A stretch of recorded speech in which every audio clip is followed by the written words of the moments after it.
La combustion humaine spontanée. Autopsie d'un phénomène étrange.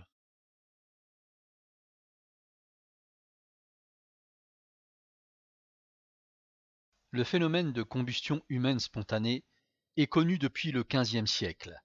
C'est à cette époque qu'on commence à recenser les cas de personnes s'étant consumées sous l'effet d'un feu intérieur mystérieux. Dès lors, le châtiment divin semble être la seule explication plausible à cet étrange phénomène qui embrase les corps jusqu'à les réduire en cendres. Mais l'esprit scientifique viendra, pour un temps du moins, mettre sur le compte de l'alcoolisme, et non plus des forces divines, ce phénomène étrange qui ne consumait que des femmes de mauvaise vie, dit-on.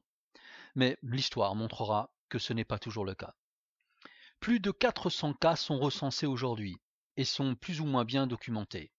Et si certaines versions diffèrent quelque peu l'une de l'autre, toutes constatent de la réalité du phénomène. Voilà ce qu'en dit Jacques Bergier dans le livre de l'inexplicable.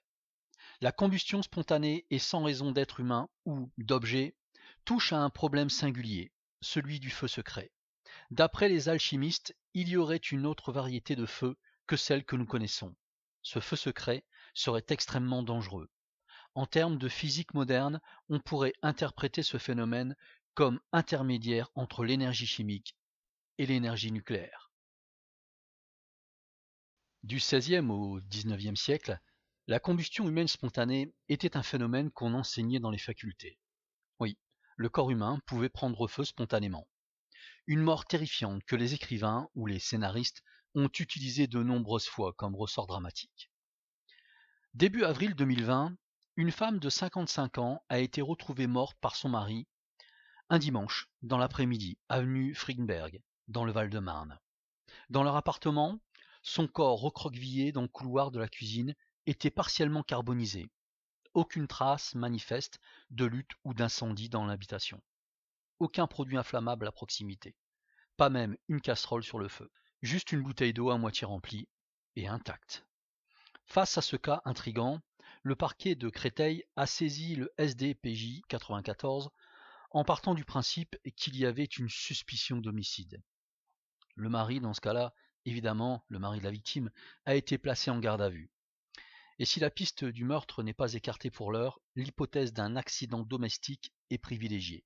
L'autopsie pratiquée permettra sans doute d'y voir plus clair et de savoir si la thèse de l'autocombustion humaine tient la route ou non. Plus de 400 cas de combustion humaine spontanée sont connus à ce jour. L'un des cas les plus documentés est celui de Mary Reiser, de Saint-Pétersbourg, en Floride. Dans la nuit du 1er au 2 juillet 1951, Mary Reiser a été réduite en cendres dans une zone carbonisée d'environ 1,20 m de circonférence, avec ceux de son fauteuil dont les ressorts fumaient encore. Au-dessus des cendres de la victime, une poutre légèrement carbonisée a elle aussi été touchée par le feu, tout comme les parties métalliques noircies d'un vieux lampadaire qui se dresse encore à proximité.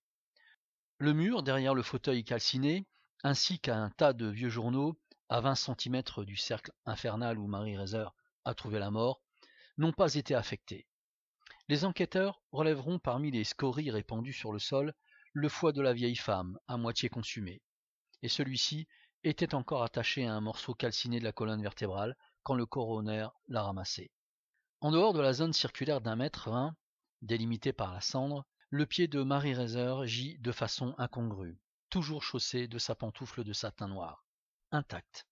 C'est la seule partie du corps qui, étrangement, n'ait pas été attaquée par les flammes. Dans l'appartement, toutes les surfaces vitrées sont couvertes d'une suie noirâtre et gluante. Le plafond est lui aussi recouvert d'une pellicule de suie noire, une substance épaisse, visqueuse, comme de la graisse, puante même. Elle est également présente sur le sol aux alentours du cercle carbonisé. Les policiers auront recours à l'expertise du docteur Wilton Croman, un spécialiste de l'école de médecine de l'État de Pennsylvanie, qui a étudié les nombreux cas de mort par le feu. L'examen de ce cas mystérieux laisse perplexe le spécialiste qui déclarera n'avoir jamais vu une crémation d'un corps humain aussi complète sans que l'incendie, qui en était responsable, n'ait également réduit en cendres l'appartement de la victime. Les experts interrogés sur ce cas énigmatique attesteront que pour consumer un corps humain au point de le réduire en poussière, comme l'a été celui de Mary Reiser, Il aura fallu une chaleur avoisinant les 2500 degrés Celsius, durant à peu près 3 heures. De cette femme de 85 kilos, un peu replète, les légistes ne récupéreront que 5 kilos de cendres et de restes calcinés, hormis le pied de la victime qui fut ramassé indemne. L'enquête démontrera que Marie Reiser avait pris des somnifères la nuit de sa disparition. La dernière fois qu'elle a été vue vivante, la vieille dame fumait une cigarette. 2 éléments qui vont permettre d'élaborer le scénario suivant par les enquêteurs du FBI. Marie Reiser s'endort et lâche sa cigarette qui tombe sur sa robe de chambre. Ses vêtements vont s'enflammer, mais plongée dans un profond sommeil, la vieille femme ne se réveille pas. La fumée dégagée par la combustion du tissu l'asphyxie avant qu'elle n'ait pu reprendre conscience. L'autocombustion va alors la ronger jusqu'aux premières lueurs de l'aube. Comment, s'interrogent les inconditionnels de l'étrange, sinon par un phénomène surnaturel, un être humain pourrait-il se consumer dans sa propre graisse? Alors même, ajoute-t-il, que le corps est composé de plus de 70% d'eau. Impossible de concevoir qu'un tel processus puisse réduire les os du squelette en poussière. 1 an après le drame, le détective Cass Burgers déclare « L'affaire est toujours ouverte. Nous sommes dans l'incapacité de déterminer une cause logique à la mort de Marie Reiser. » État d'Illinois, États-Unis, 1885. Il est déjà tard ce soir de Noël 1885 lorsque le domestique des Rooney, John Larson, va se coucher. Dans la soirée, Patrick Rooney, son épouse et leur domestique ont fait la fête, arrosés de whisky comme il se doit, et Larson à son compte. À peine s'est-il allongé sur son lit qu'il sombre dans un sommeil profond, comme seuls les ivrognes et les enfants en connaissent. Le lendemain matin, John Larson se réveillera avec une migraine carabinée qui lui vrille le crâne. Il attribue son mal de tête à une gueule de bois bien compréhensible du fait d'avoir ingurgité trop d'alcool. Il descend alors l'escalier, chancelant, et se rend dans la cuisine. Ce qu'il va découvrir lui fait oublier aussitôt sa misère. Sur le sol de la cuisine, Patrick Rooney était étendu, mort, entièrement recouvert d'une pellicule huileuse. Sortant de la cheminée, les 2 jambes de sa femme gisaient elles aussi sur le plancher. À travers un trou dans le plancher, créé par le feu, reposait à même la terre un crâne calciné ainsi que quelques os brûlés dans un tas de cendres. Le coroner qui plus tard examina le corps de Patrick Rooney déterminera que celui-ci était mort par asphyxie, laquelle avait été provoquée par la fumée du corps en combustion de sa femme, dont les restes grésillaient encore lorsque Larson les avait découverts. Le mobilier, quant à lui, n'avait pas souffert de la chaleur.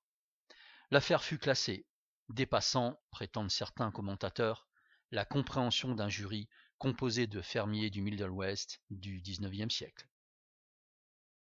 Le 19 janvier 1888, les restes calcinés d'un soldat furent découverts dans un grenier à foin à Colchester. De l'homme, il ne subsistait que des cendres, hormis son crâne décharné. Chose curieuse, le foin autour du cadavre n'avait presque pas brûlé. De même, le plancher sur lequel il reposait n'avait pas souffert du feu. On ne sait rien de plus sur ce cas étrange de combustion. Ce jour de décembre 1966, à Couderport, en Pennsylvanie, le docteur John Irving Bentley est probablement pris d'une envie pressante. Infirme, l'homme se déplace avec une sorte de poussette qui lui permet de se tenir debout. Le pauvre docteur sera retrouvé en cendres à proximité des toilettes. La combustion de son corps provoquera un trou dans le plancher de la salle de bain, comme on peut le constater sur la photo. De John Irving Bentley, il ne restait qu'une jambe. La marchette est quant à elle intacte, alors que l'aluminium avec lequel elle est fabriquée fond à seulement 650 degrés Celsius.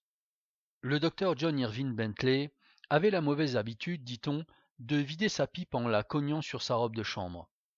Quelques étincelles auraient pu alors démarrer le feu qui la consumait. Gardant dans ses poches plusieurs paquets d'allumettes, il est fort probable qu'elle aurait pu servir d'élément déclencheur. Réveillé par le feu, Il aurait alors couru à la salle de bain avec son déambulateur pour y finir calciné.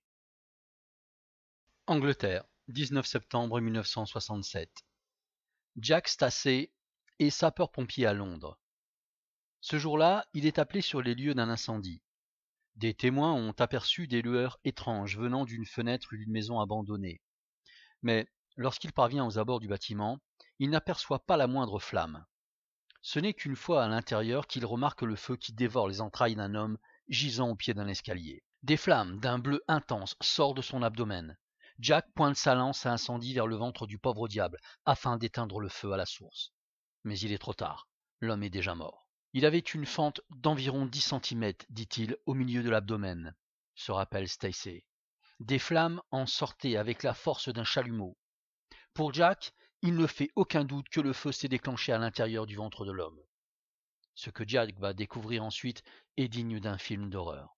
En effet, il semble que Bailey, la victime, ait été encore vivante quand le feu intérieur a commencé à dévorer ses chairs. Sa mâchoire, plantée dans le bois de la rampe d'escalier, devra être écartée à l'aide d'une barre de fer afin de lui faire lâcher prise. Dans la maison abandonnée, aucun branchement à une conduite de gaz ou au réseau électrique n'était en état de fonctionnement. Près du corps, on ne trouva pas même une boîte d'allumettes. Les causes qui sont à l'origine du déclenchement de la combustion de Bailey restent indéterminées.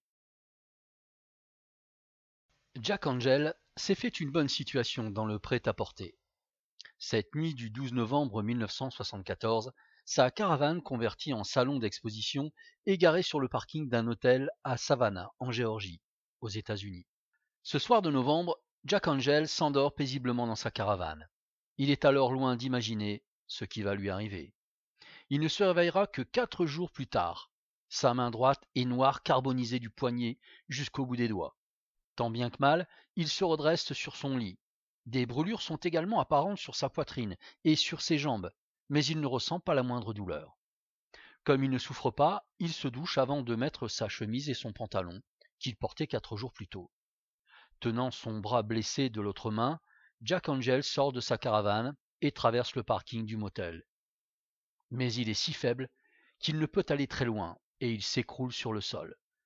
Il est alors transporté à l'hôpital où il reprendra ses esprits.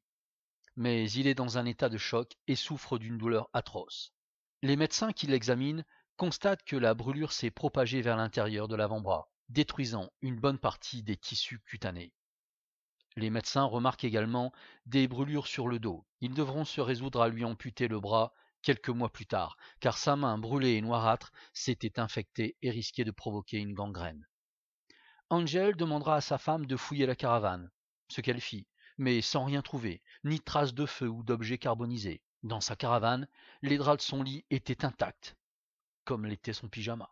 Il semblerait que les victimes d'autocombustion soient dans la majorité des cas affaiblies physiquement, à cause de leur âge ou de leur maladie. À cela s'ajouterait une autre faiblesse psychologique, caractérisée par la dépression, la solitude, voire des tendances suicidaires. À ces éléments psychosomatiques s'ajoute parfois un autre facteur récurrent, géomagnétique celui-là, observé par des physiciens et qui se traduit par une intensité particulière, particulièrement importante du champ magnétique terrestre, et il se pourrait qu'il existe une corrélation entre le phénomène de combustion spontanée et des pics du champ magnétique terrestre. Plusieurs autres hypothèses peuvent être envisagées, comme un court-circuit des champs électriques présents dans le corps humain, une réaction atomique en chaîne qui produirait une chaleur interne phénoménale, ou encore un cocktail de substances chimiques qui se formerait dans l'estomac. On a pris l'habitude d'écrire que les corps étaient réduits en un tas de cendres. En fait, cela se révèle parfois inexact.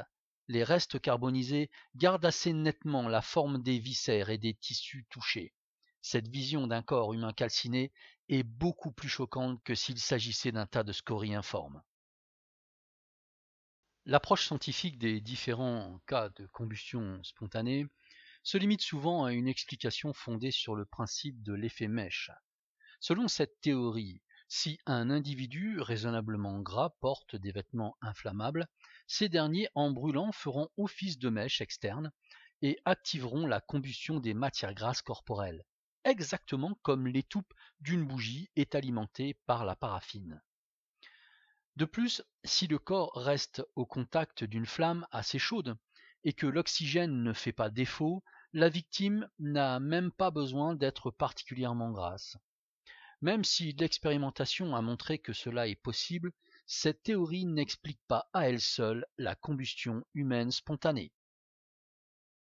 L'hypothèse des mitochondries, partie de la cellule humaine servant à transformer les nutriments des aliments en énergie, représente une piste elle aussi intéressante.